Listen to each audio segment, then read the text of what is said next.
Salut à tous, je suis le Master Teacher Serein. Bienvenue sur ma série des vidéos sur du business, les avantages des affaires. Alors aujourd'hui, nous allons parler du brainstorming.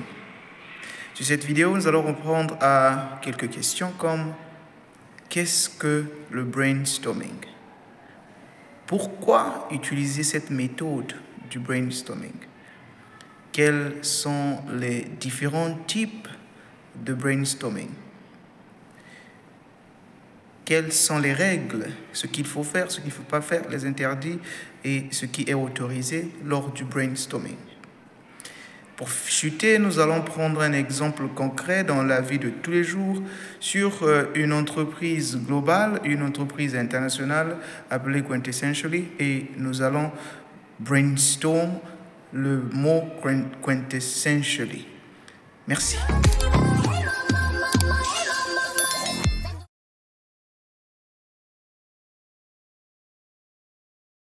Brainstorming. En anglais, brain, c'est le cerveau. Storm, c'est la tempête. Littéralement, s'il faut traduire, c'est, disons, secouer le cerveau. En réalité, c'est simplement un exercice d'échauffement qui permet de générer, de créer et de développer une hiérarchie des idées avec, bien sûr, les stakeholders. Les stakeholders, en français, je crois, c'est les parties prenantes d'une entreprise. Donc, je me répète, brainstorming est une facilitation, une technique qui te permet de générer des idées avec les parties prenantes. Les parties prenantes des entreprises, c'est en réalité tous qui sont reliés dans une entreprise, toutes les personnes qui sont reliées dans une entreprise. Donc, nous avons les investisseurs, nous avons les employés, nous avons les clients et nous avons les fournisseurs. Cette méthode, généralement, pour établir un consensus. Un consensus, c'est un peu comme une idée unanime qui fera unanimité pour tous. C'est-à-dire que il n'y a pas seulement pour le consensus, mais aussi nous utilisons dans le business le brainstorming pour aussi faire considérer la participation de tous les experts, de tout le monde. Vous allez voir que dans la marché des entreprises, il y a plusieurs expertises. Et donc, pour prendre des décisions, il faudrait que tout le monde soit réuni sur la table et partage son avis, sa façon de voir les choses. Et voilà. Et donc, souvent chez nous, on dit qu'un doigt ne lave pas le visage. Et donc, il faudrait qu'il y ait un peu de tout pour que nous puissions faire un monde meilleur et trouver des meilleures solutions.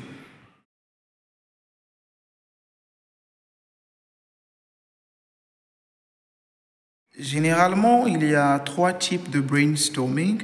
Alors, il y a le individual brainstorming, open brainstorming and structured brainstorming. Alors, le individual brainstorming, c'est en réalité un expert qui va vous élaborer ou bien faire un brainstorming. À la fin, on verra un exemple. Alors, le second, c'est le open brainstorming, c'est-à-dire qu'il y a il y a le staff, les parties prenantes, tout le monde ensemble s'asseye sur une table pour discuter et en tout cas secouer les méninges pour élaborer du mieux qu'on peut afin d'avoir la clarté sur ce qu'on définira après. Donc le troisième, c'est le structured brainstorming. Alors le structured brainstorming, c'est un peu comme le open brainstorming, mais à ce niveau-là, c'est dans le silence. C'est-à-dire que chacun le manager ou bien le business analyst peut passer un papier à tout le staff, à tout le personnel, et chacun écrira son idée, n'est-ce pas?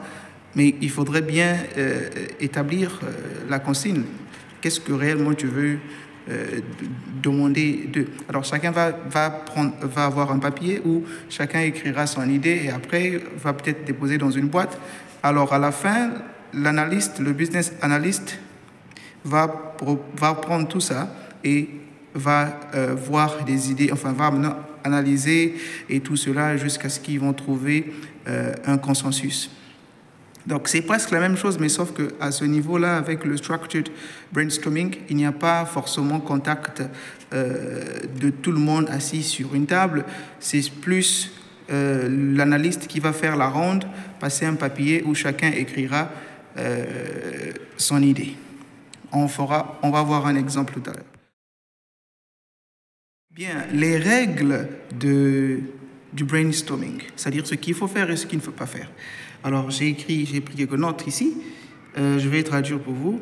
Alors, il y a la première chose qu'il ne faut pas faire, c'est d'élaborer durant le meeting, durant la procédure du brainstorming.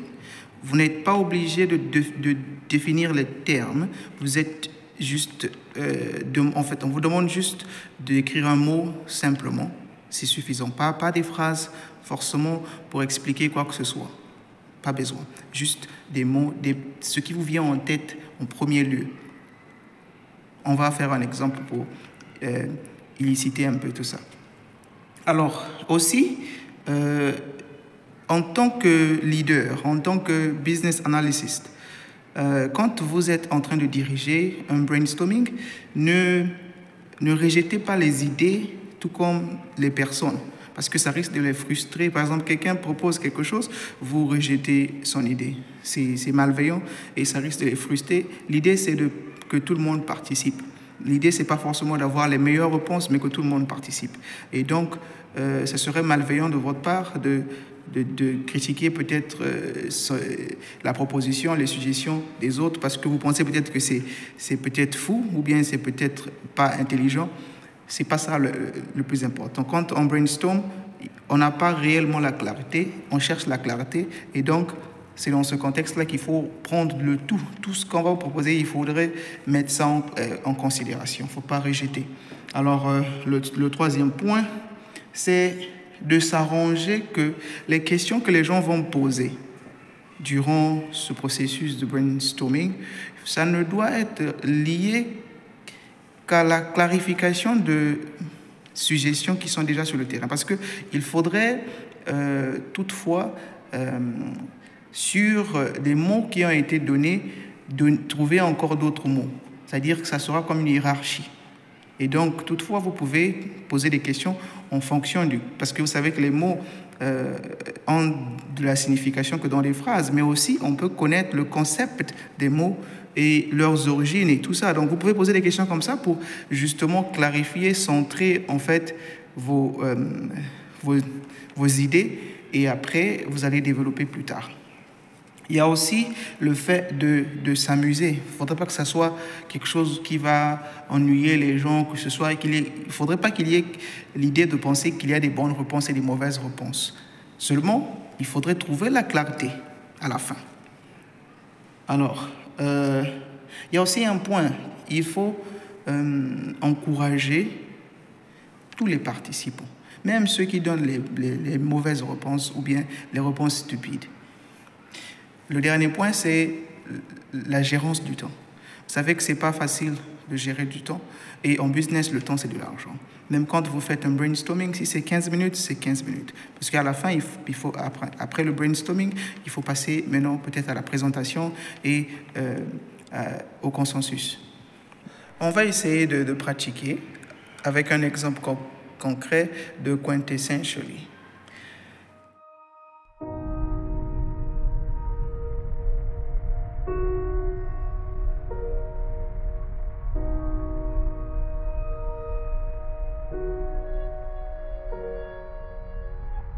Our world is more complex than ever. with technology accelerating everything we do. While the benefits are without doubt, it is sometimes more difficult to be close to the people that matter the most, to forge the meaningful, lasting relationships that really matter, and to reach the people you need, the people who matter most to you. A lot has changed in the last 15 years since we founded Quintessentially. We've always had the ambition of being the best world-class concierge and lifestyle service, looking after our members around the world every day of the year. But what has absolutely remained is the same passionate dedication to provide the world's most exacting service. We've worked hard across the world, from London to New York, from Dubai to Hong Kong, to grow precious relationships with the people that you value and who value your business and custom most. Because ultimately we're interested in people and where they come from and where they're going. From all walks of life, from all cultures, in every sector of life, from philanthropists to businessmen to entrepreneurs to educators. We really understand at Quintessentially what fundamentally drives people, what makes them happy, what makes them nervous, where they spend their time and what they're looking for. We know about their aspirations. We're confident of their dreams. Our dedicated specialist teams in more than 60 cities around the world speak more than 25 languages.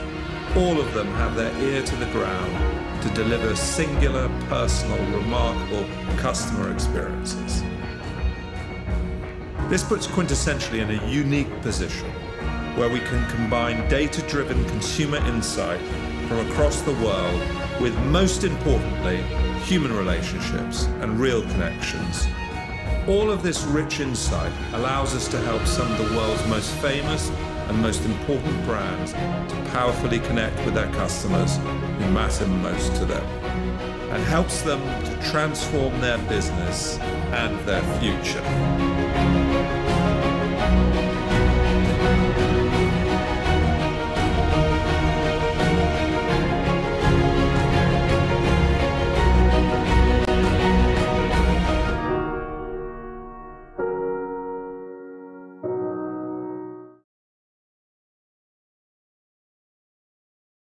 Alors, sur Quintessentially, quand je dis Quintessentially, qu'est-ce qui vous vient en premier en tête?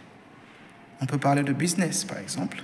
Business, sur le business, qu'est-ce qui vous vient en tête?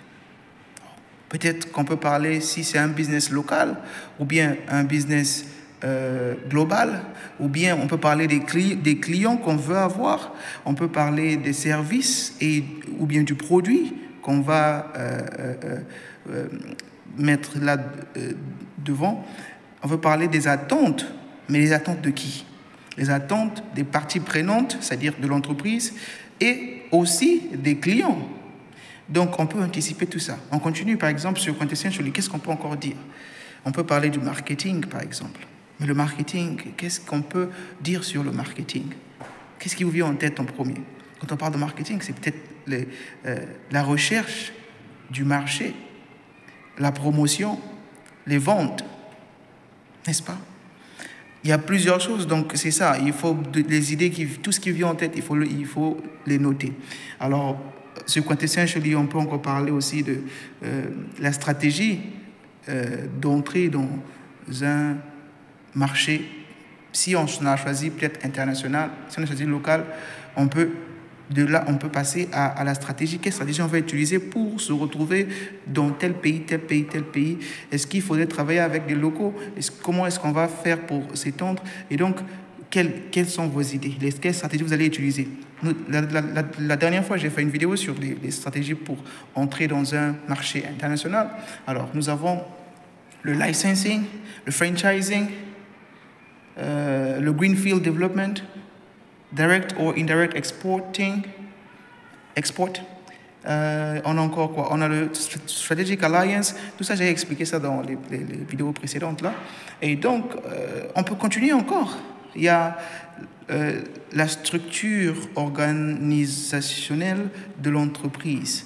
Quel type de management, quel type de gérance, quel type de leadership il faudrait imposer sur votre compagnie? Est-ce que vous vouliez que les décisions soient prises peut-être des officiers, des gens les plus importants, du haut vers le bas, c'est-à-dire que voilà comme une hiérarchie, ou bien vous voulez peut-être qu'il y ait le partnership, qu'il y ait comme une coalition, comme une collaboration, tout le monde est chef, tout le monde est utile, parce qu'il y a des compagnies où, en fonction de votre management, les employés du bas ne sont pas considérés dans la prise des décisions. Et il y a d'autres qui se prennent en compte et qui essayent de mettre tout le monde au pas pour que tout le monde se sente utile, tout le monde se sente important. Et donc, voilà, parmi les structures organisationnelles, nous avons la structure de la matrice, la structure d'équipe, la structure hiérarchique. Et donc, c'est un peu comme ça.